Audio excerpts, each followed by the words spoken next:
السلام علیکم ورحمۃ اللہ وبرکاتہ نحمدہ ونصلی علی رسولہ الکریم اما بعد فاعوذ باللہ من الشیطان الرجیم بسم اللہ الرحمن الرحیم رب اشرح لی صدری ویسر لی امری واحلل عقدۃ من لسانی یفقہوا قولی۔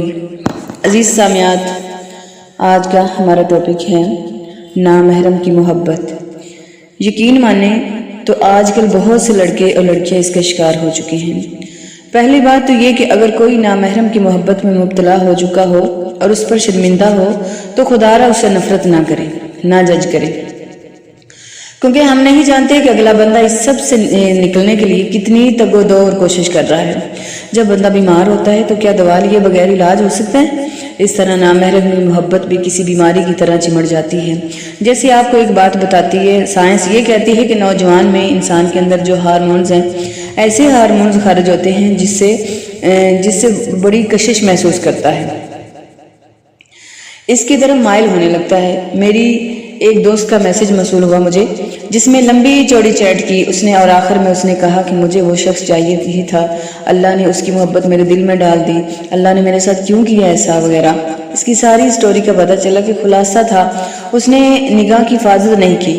اللہ نے اسے نگاہ عطا فرمائی تھی، جدھر چاہے نگاہ جائے یا اپنی حدود میں رہ کر اللہ کے لیے جھکا دی جائے۔ اس نے پہلے کلاس کے نوٹس کے لیے بات کرنا شروع کی، آہستہ آہستہ اس نے جو ہے نا چیٹنگ ہوتے ہی اسے عادت ہوگی، چیٹ کرنا شروع کر دیا، لمبی باتیں، راتوں کا جاگنا، پھر سراہا جانا۔ وہ بھی لڑکے سے اس سرور بخشتا تھا، اسے لذت ملتی تھی، وہ عادی ہو چکی تھی، حدود اس نے توڑی تھی، پھر الزام بھی اللہ کو دیا۔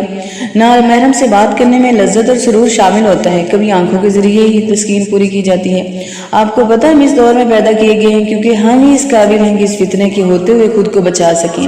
ہمیں اللہ نے قوت و ضبط، سیلف کنٹرول پیدا کیا ہے، بس اسے جگانے کی ضرورت ہے، استعمال میں لانے کی ضرورت ہے۔ بیماری نہ ہو اس کے لیے ہم احتیاطی تدابیر لیتے ہیں، اس لیے کہیں ہم نامحرم کی طرف نہ بھٹکیں۔ اللہ پاک نے حدود مقرر کی ہیں، اگر ہم ان سے سرک کروا ہی جائیں تو خرابی ہوگی۔ تھوڑا سوچیں، میں نامحرم ہی کی طرف مائل کیوں ہو رہی ہوں؟ بہت ڈیپلی سوچیں، اس سب سے مجھے کیا مل رہا ہے جب میں جانتی ہوں کہ غلط ہے پھر بھی ہو رہا ہے، مطلب عادت بن چکی ہے۔ اس سب کی وجہ کیا ہے؟ موبائل یا کوئی اور سورسز؟ جڑ کی طرف دیکھیں، مسئلہ آخر شروع ہوا کیوں؟ محبت، پیار، خلوص، توجہ اور احساس کے پیچھے لڑکیاں نامحرم کی طرف مائل ہو جاتی ہیں۔ جو شخص توجہ دے اور احساس دے کہ وہ سب سمجھتا ہے، پھر اسے سراہے، تعریف کرے، اس سے باتیں کرے، اس کے لیے ہمدردی محسوس کرے، تو کوئی بھی لڑکی یہ گمان کر سکتی ہے کہ یہ محبت کی سیڑھی ہے؟ پر یہ برائی کی وہ سیڑھیاں ہیں جس پر چلتے چلتے بندہ بلائی منزل پر پہنچ جاتا ہے، اور آنکھوں کی پٹی جب کھلتی ہے تو پتہ چلتا ہے کہ وہ بلائی منزل سے نیچے کود چکا ہے، اب پاؤں تلے زمین نہیں رہی۔ لیکن وہ یہ کیوں بھول جاتی ہے کہ اس کا رب الودود ہے، بے حساب محبت کرنے والا ہے، وہ اللطیف ہے، نہایت باریک بین ہے، ہر چھوٹی اور بڑی چیز سے باخبر ہے، کوئی ذرہ برابر چیز اس سے چھپی نہیں۔ وہ اگلے پچھلے تمام حال جانتا ہے آپ کے، پھر اپنے اللہ کو چھوڑ کر انسانوں کی وقتی محبت کے پیچھے کیوں کنوار ہو رہی ہیں؟ آپ کو پتہ ہے اللہ نے بہت قیمتی بنایا ہے لڑکیوں کو، کیا وہ یوں کسی ایک شخص کے لیے سب کچھ چھوڑ دے؟ اپنی خوشیاں، زندگی، قیمتی لمحات، وہ نعمتیں جو اللہ نے دی، کیا اللہ کے ہوتے ہوئے بھی ہمیں کسی اور کی ضرورت ہے؟ کیا وہ کافی نہیں؟ آپ اللہ سے تعلق مضبوط بناتی جائیں، اللہ اللہ وہ اور اللہ پکار کر کھپ جائیں، اتنا کہ شیطان نامراد لوٹ جائے۔ پتہ کیا ہے، شیطان جان بوجھ کے مسلط ہو کر سوچ اور خیالات کا رجحان اس طرف کرتا ہے، بندہ آخر کر عمل کر ہی جاتا ہے اور بعد میں شرمندگی ہوتی ہے کہ اللہ یہ کیا ہو گیا مجھ سے۔ اس کی حل کی طرف آتے ہیں انشاءاللہ۔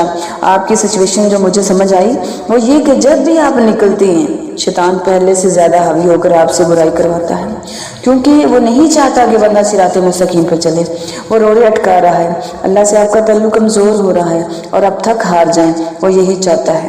ایک بات یاد رکھیں، جب شیطان آدم علیہ السلام سے لے کر اب تک انسانیت کو گمراہ کرنے کی کوشش نہیں چھوڑ رہا تو ہم کیوں پیچھے ہٹیں؟ ہم اس سے کمزور تو نہیں؟ ہمیں تو اللہ پاک نے تعظیم بخشی ہے۔ آپ 40 دن تک روز جب بھی گناہ ہو سزا کے طور پر 10 نوافل 20 نوافل پڑھنے کی پابندی کریں، کیونکہ نیکی برائی کو ٹال دیتی ہے۔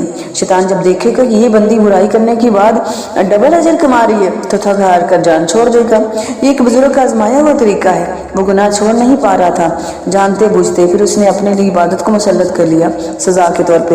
اب جب بھی وہ گناہ کرتا ہے تو بدلے میں سردیوں کی ٹھنڈی رات میں وضو کر کے نوافل پڑھنے لگ جاتا ہے۔ جو کوشش نہیں کرتا وہ کبھی کچھ نہیں کر پاتا، جبکہ جو لگا رہتا ہے چاہے ایک ایک قدم ہی وہ کہیں نہ کہیں پہنچ جاتا ہے۔ اس لیے مسلسل کوشش کریں، ہارنا نہیں، ان وسائل اور سورسز کو ختم کریں۔